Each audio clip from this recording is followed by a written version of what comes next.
Bonjour à toi, aujourd'hui je te retrouve pour un sujet super important à mon sens pour toutes les femmes. Aujourd'hui je vais parler de la symptothermie. Donc qu'est-ce que c'est que la symptothermie? En fait c'est tout simplement de connaître son cycle. C'est une méthode qui est basée en fait sur l'observation de la glaire cervicale ainsi que de la température au réveil. Donc après, il y a différentes choses, différentes étapes à reconnaître pour réussir à traquer en fait son cycle et savoir exactement comment ça se passe, comment est son cycle, à quel moment on est fertile ou non. Cette méthode, elle s'adresse vraiment à toutes les femmes, qu'on soit célibataire, en couple, qu'on veuille avoir des enfants ou pas du tout. Ce qui est vraiment positif avec cette méthode, c'est qu'on peut l'utiliser de trois manières différentes. Soit en tant que contraception, soit en tant que conception, ou alors seulement en observation.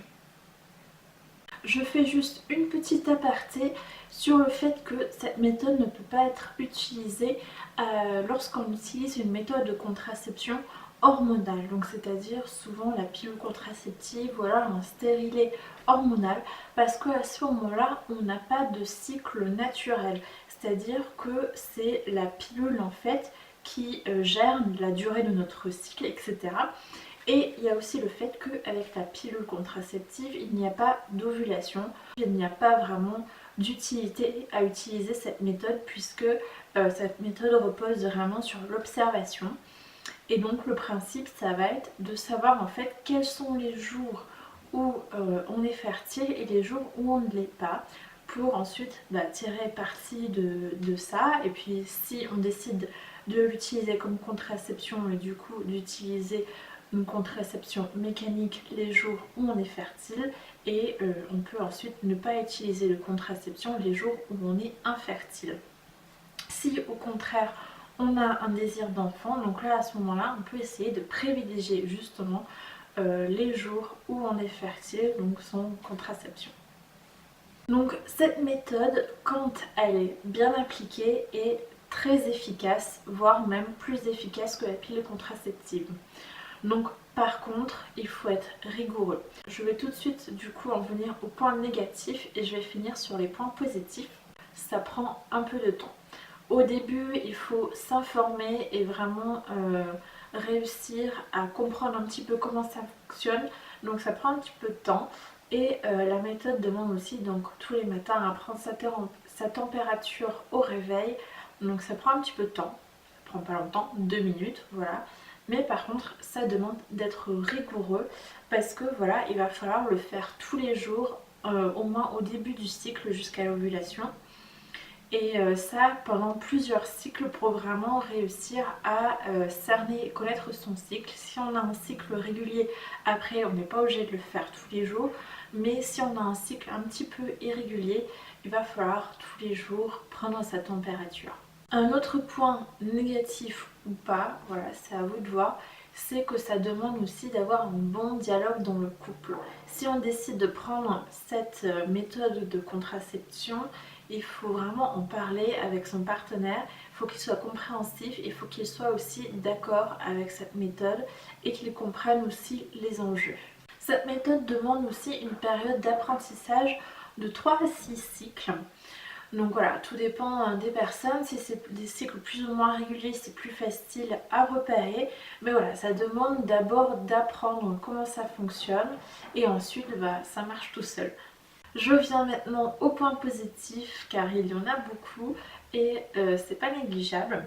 Le premier point, c'est que cette méthode permet d'aider à identifier l'ovulation. C'est super important pour la femme parce que ça a beaucoup d'enjeux. Ça va avoir une influence sur les hormones, sur l'humeur, mais aussi donc sur le fait d'être fertile ou non. Et c'est vraiment très important de savoir à quel moment arrive l'ovulation. Le deuxième point positif, c'est que cette méthode permet d'identifier les possibles causes d'infertilité.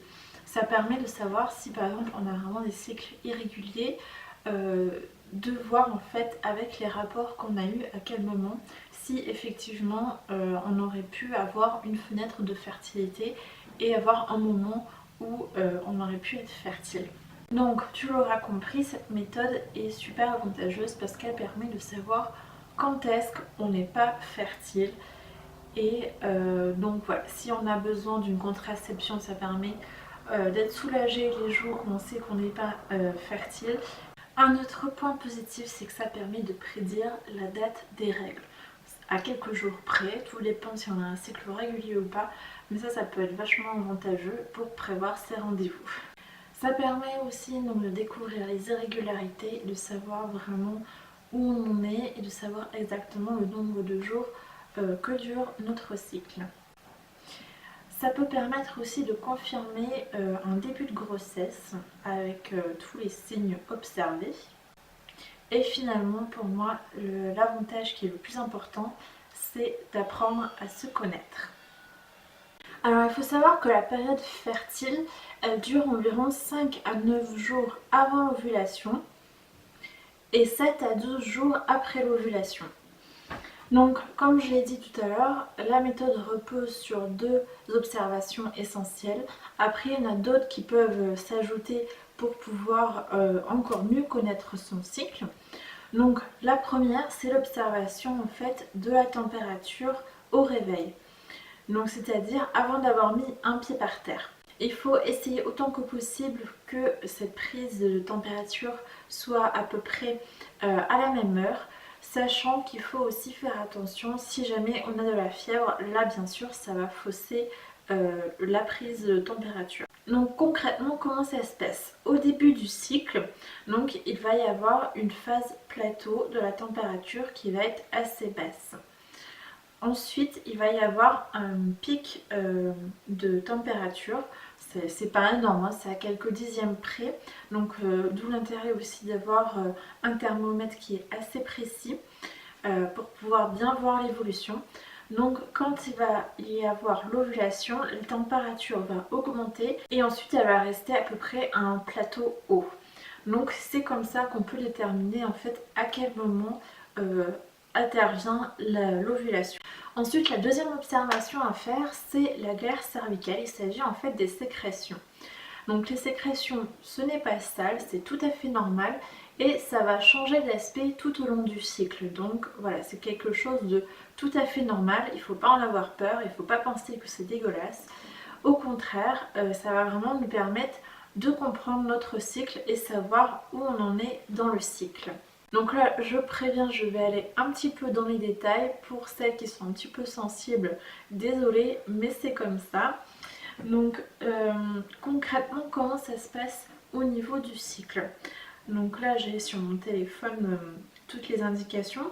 Je vous mettrai en barre d'infos un guide complet sur la méthode où il y a vraiment tout expliqué en détail.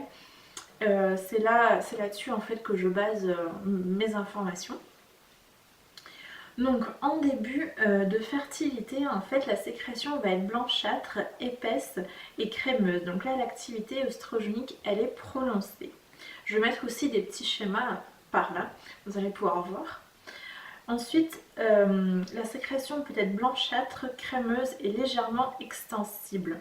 Donc là il y a une haute fertilité. Ensuite quand la glaire devient très extensible, lubrifiée et colorée, là, il y a vraiment une très grande fertilité, on est à peu près à la période de l'ovulation. En fait, là, la glaire cervicale a une raison, a une fonction, ça va aider en fait les spermatozoïdes à remonter plus facilement. Donc ensuite, quand elle devient filante, transparente et très extensible, là, la fertilité est encore plus accrue. Par contre, à partir du moment où elle devient collante, cassante, grumeleux, visqueux, parfois jaunâtre. Là ça veut dire en fait qu'on a dépassé la période de fertilité et que du coup la période ovulatoire est finie et on est dans la période post-ovulatoire où là on n'est pas fertile. Donc voilà, il est important de voir en fait cette cassure entre les deux, le moment où la glaire cervicale va être très extensible, va être blanche, etc. Et le moment en fait où elle ne va plus tout être extensible, va plutôt avoir des grumeaux, ou voilà en morceaux mais qui ne va pas être collante en fait. Bien sûr après il y a d'autres observations qu'on peut faire également, comme par exemple observer si le col de l'utérus il est haut ou bas. Mais bon, les deux principales méthodes donc c'est la température et la glaire cervicale. Donc bien sûr, pour que ce soit efficace, il faut le noter quelque part. Il existe des fiches dédiées à ça où on peut écrire à la main. Mais moi, la méthode que je préfère le plus et qui est vraiment pratique, c'est une application sur le portable. Donc après, il existe énormément d'applications. Moi, au début, en fait, j'utilisais l'application Clou. Mais par contre, sur cette application, elle ne prend pas en compte en fait la température et c'est plutôt pour un suivi général et pas trop en détail. Donc pour vraiment effectuer la symptothermie, il y a une application je crois dédiée à ça, ce qui s'appelle Sympto il me semble.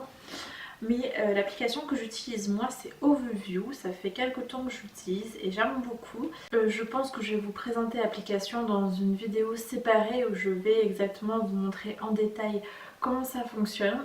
Petite précision, je ne suis pas du tout sponsorisée par aucune application ou aucun produit. Si tu trouves que c'est trop contraignant sur ton téléphone une application, il y a aussi des petits appareils comme par exemple la Ladycamp il me semble, mais il y en a d'autres. C'est un petit appareil en fait où il y a un thermomètre intégré.